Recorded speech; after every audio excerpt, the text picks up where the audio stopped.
Gastric సమస్యలతో బాధపడుతున్నారా? అయితే సంప్రదించండి హోమియోకేర్ ఇంటర్నేషనల్.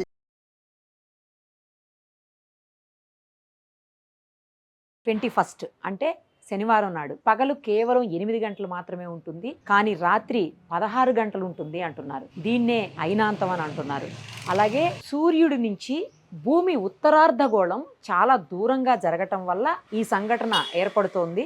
అందుకనే నైట్ చాలా పెద్దగా ఉంటుంది అంటున్నారు. అయితే నైట్ పెద్దగా ఉంటుంది అంటే ఎప్పుడు చీకటైపోతుంది, ఎప్పుడు ఉదయం అవుతుంది, అంటే లైటింగ్ అనేది ఎంత టైం వరకు ఉంటుంది అనేది అందరిలో ఒక చిన్న ఆసక్తి రేపించే క్వశ్చన్గా ఉంది.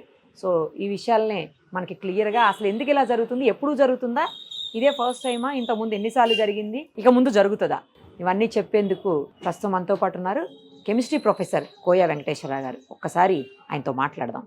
సార్ నమస్తే అండి. నమస్తే మేడం. సార్ ఏంటి సార్ ఈ అయినాంతం ఏంటి? మొత్తం సోషల్ మీడియా కాదు, వాట్సాప్లు అన్నిట్లోని ఇదే ఇదే ఇదే ఇదే ఇదే నడుస్తూ ఉంది.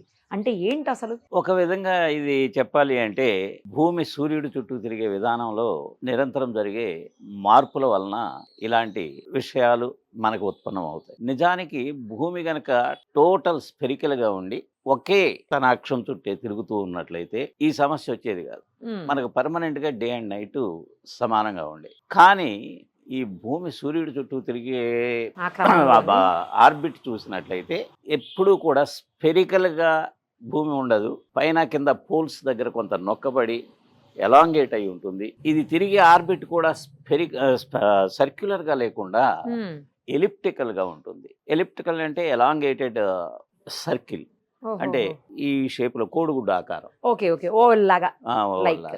ఆ విధంగా తిరగటం మూలాన ఏమవుతుంది అంటే భూమి ఎప్పుడు కూడా తన చుట్టూ తాను తిరుగుతూ మళ్ళీ సూర్యుడి చుట్టూ తిరుగుతున్నప్పుడు సూర్యుడికి ఒకే దూరంలో ఉండదు. కొన్ని సమయాల్లో దగ్గరకు వస్తుంది, కొన్ని సమయాల్లో దూరంగా వెళుతుంది. ఎలిప్టికల్ ఆర్బిట్ అనేది ఆ విషయాన్ని మనకు తెలియజేస్తుంది. ఎందుకంటే ఎలిప్స్కి 2 సెంటర్లు ఉంటాయి, వేరే సర్కిల్కి ఒకే సెంటర్ ఉంటుంది. ఇప్పుడు కూడా కాన్స్టెంట్గా దాని లెంగ్త్ ఆ రేడియస్ పర్మనెంట్గా ఉంటుంది.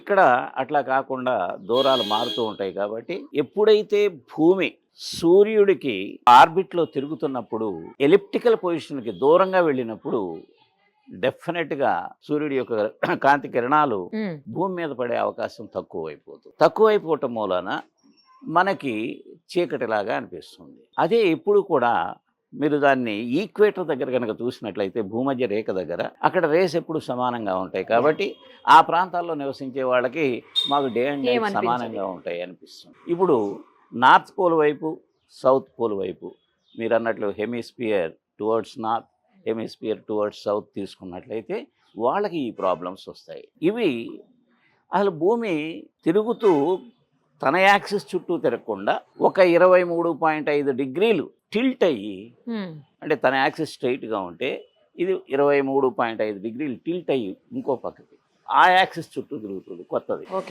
దీనివల్ల ఏమవుతుంది, సూర్యుడి కిరణాలు దీని మీద పడే విధానంలో చాలా మార్పు వస్తుంది. ఒక దగ్గర చాలా ఎక్కువగా పడుతుంది, ఒక దగ్గర చాలా తక్కువగా పడతాయి. దీని మూలాన మనము సూర్యకిరణాలను బట్టే డే అండ్ నైట్ నిర్ణయిస్తాం. కాబట్టి తక్కువ కిరణాలు పడే దగ్గర డే టైము తక్కువ ఉంటుందని, ఎక్కువ కిరణాలు పడే దగ్గర డే టైం ఎక్కువ ఉంటుంది అనుకుంటాం.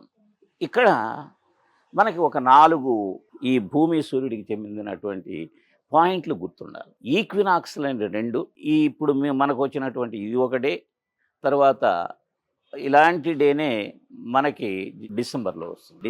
డిసెంబర్ ఇదే, డిసెంబర్ అంటే ఇంకొకటి జూన్లో వస్తుంది. అంటే ఏడాదికి 2 సార్లు ఇలా జరుగుతుంది. అయితే ఏడాదికి 2 సార్లు జరుగుతుంది. ఒకసారేమో సదరన్ రీజియన్ వాళ్ళకి తేడా వస్తుంది, సదరన్ గ్లోబ్ లో ఉండే వాళ్ళకి ఈసారి నార్త్ అట్లా జరుగుతుంది అన్నమాట. ఈ విధంగా మార్పులు వస్తాయి. అది జూన్ 21, 22లో జరిగితే ఇది డిసెంబర్ 21 నుంచి 23 మధ్యలో, ఈసారి ఇది 21న వస్తుంది అనే విషయాన్ని నిర్ధారణ చేశారు. ఈ టిల్టింగ్ కూడా భూమి ఎందుకు ఉంటుంది అంటే దీనికి ఒక థియరీ చెప్పారు. అది ఇప్పటి వరకు కూడా కరెక్టా కాదా అనేది 100% నిర్ణయించకపోయినా యాజ్ ఆన్ టుడే దాన్నే నమ్ముతున్నారు.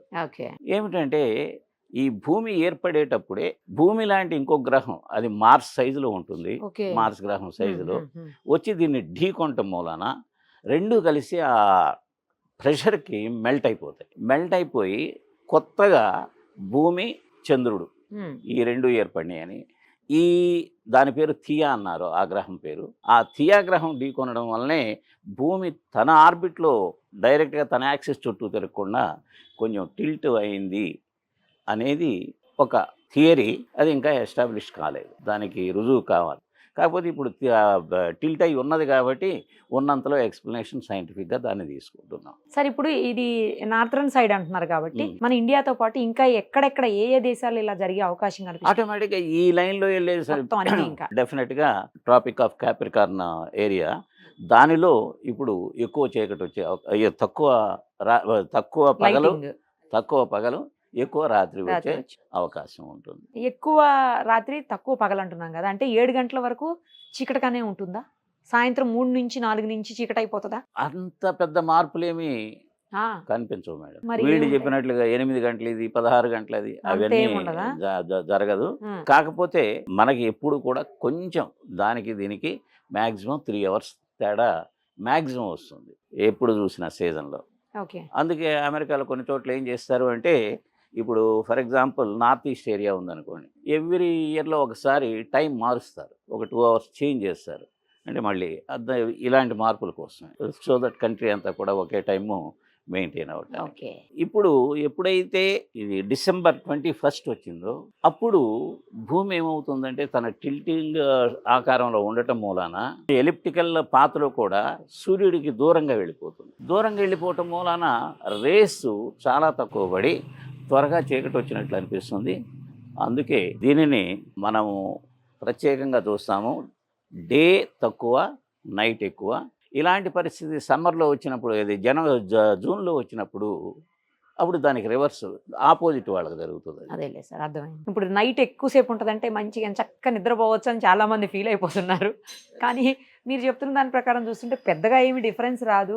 నేనేమనుకున్నానంటే 3-4 కల్లా చీకటి అయిపోతుందేమో అనుకున్నాను. నాకులాగా చాలా మంది అనుకుని ఉండొచ్చు, అట్లా బట్ అలా కాదంటున్నారు కదా మీరు. 7 గంటల వరకు అంటే చీకటిగానే ఉంటుంది, ఇంకా లైటింగ్ రాదు, తెల్లవారదు అని అనుకున్నా నేను. సైంటిఫిక్ అలా కూడా కాదు అయితే. అలా సైంటిఫిక్గా అట్లా ఉండే ప్రసక్తే లేదు మేడం. ఓకే. మనకి ఏమన్నా కొంచెం మార్పులు జరగాలి అంటే అది 40,000 50,000 సంవత్సరాలకి, అది కూడా ఓ. అంత ఎక్స్ట్రాడినరీ మార్పులు అయితే రావు. కానీ టిల్టింగ్ ఉందో చూసారా, ఉమ్. ఇప్పుడు ప్రస్తుతం 23.4 డిగ్రీలు టిల్ట్ అయి ఉంది తన ఒరిజినల్ యాక్సిస్కి. ఉమ్. అది 22 డిగ్రీలకి తగ్గే అవకాశం ఉంటుంది.